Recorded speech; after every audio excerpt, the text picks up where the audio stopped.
Podcast ini telah diunduh melalui truth.id/voice. Selamat mendengarkan.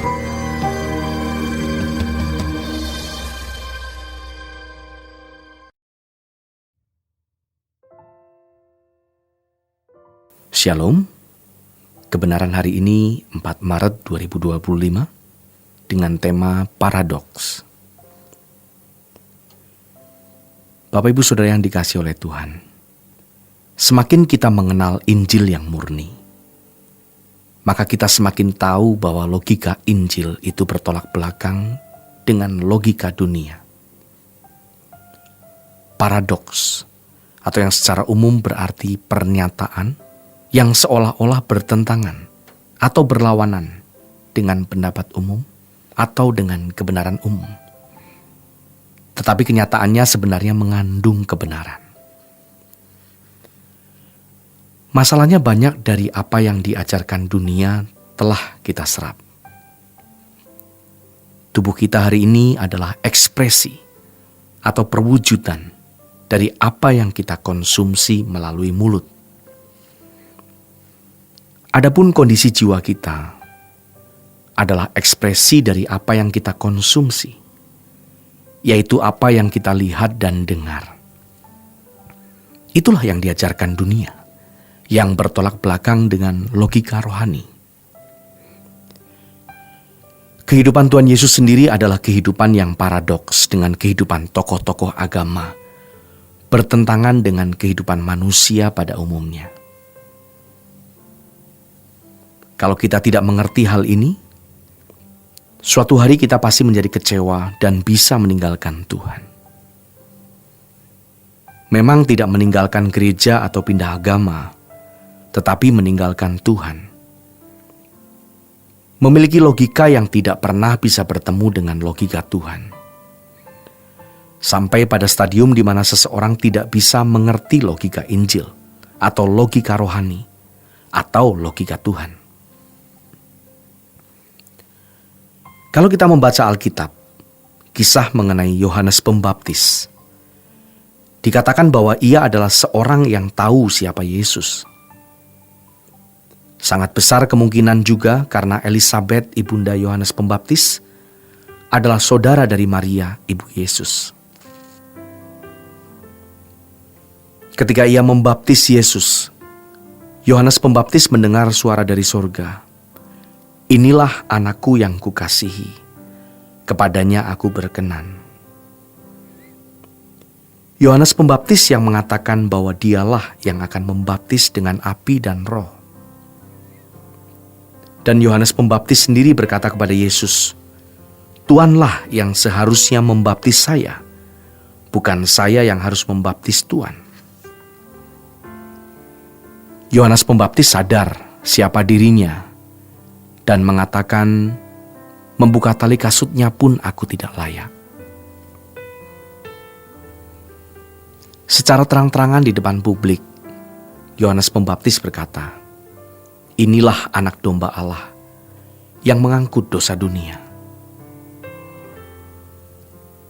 Namun ketika Yohanes di dalam penjara, ia mendengar tentang pekerjaan Kristus. Lalu ia menyuruh murid-muridnya untuk bertanya kepada Tuhan Yesus, "Engkaukah yang akan datang itu? Engkaukah Mesias itu? Atau haruskah kami menantikan orang lain?" Matius 11 ayat 2 dan ayat yang ketiga. Yohanes bisa curiga, meragukan apa yang dia sendiri pernah nyatakan. Sungguh ini adalah satu hal yang sukar dimengerti. Di ayat selanjutnya Tuhan Yesus menjawab, "Pergilah dan katakanlah kepada Yohanes apa yang kamu dengar dan kamu lihat. Orang buta melihat, orang lumpuh berjalan, orang kusta menjadi tahir, orang tuli mendengar, orang mati dibangkitkan, dan kepada orang miskin diberitakan kabar baik."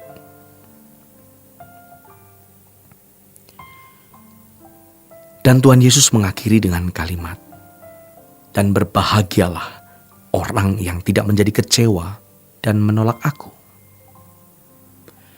Kemungkinan Yohanes sudah mulai agak kecewa atau sudah kecewa. Sementara ia dalam penjara, dia tidak melihat sesuatu yang meyakinkan dirinya bahwa Yesus adalah Mesias. Sementara ia dalam penjara, ia hanya mendengar tentang pekerjaan Kristus, dan ia tidak mendapat verifikasi bahwa dialah Mesias. Maka ia mulai menyuruh orang untuk bertanya, "Engkaukah Mesias itu? Atau kami menunggu yang lain?" Saudara yang dikasihi oleh Tuhan, rasanya setiap kita pasti percaya bahwa Yesus adalah Tuhan dan Juru Selamat. Namun jika kita tidak tahu logika Injil, logika berpikir Tuhan, logika rohani, cara kerja Tuhan, maka suatu kali kita bisa kecewa. Yohanes Pembaptis memiliki format di dalam pikirannya bagaimana Mesias itu.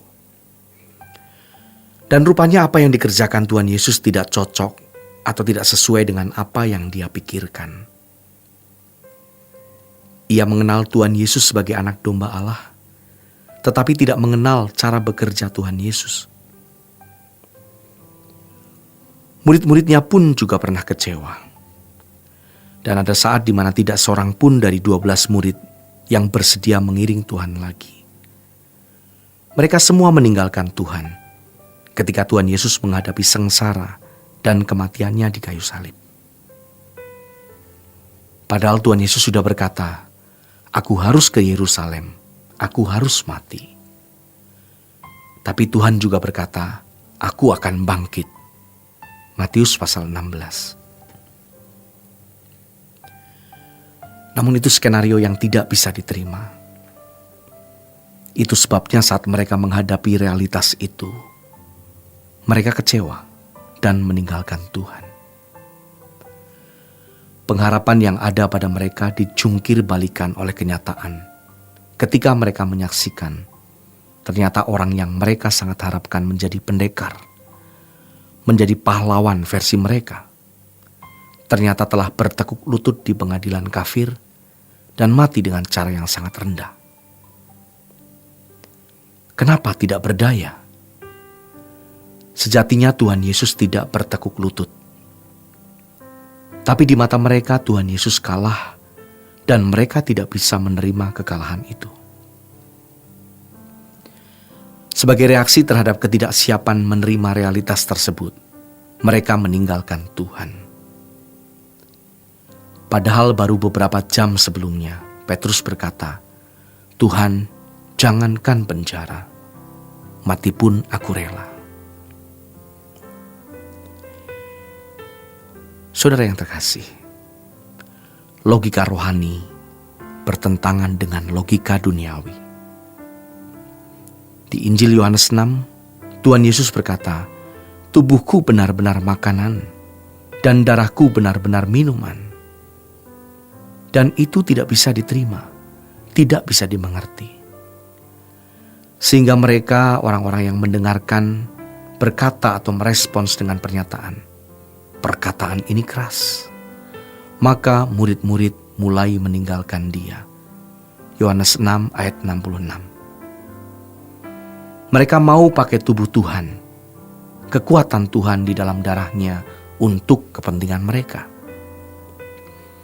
Mereka mau Tuhan Yesus jadi pendekar, jadi pahlawan versi mereka. Kalau memanfaatkan kekuatan Tuhan, itu gampang dan menguntungkan. Tapi kalau mengenakan hidupnya, itu yang berat. Demikian renungan pada hari ini. Tuhan memberkati.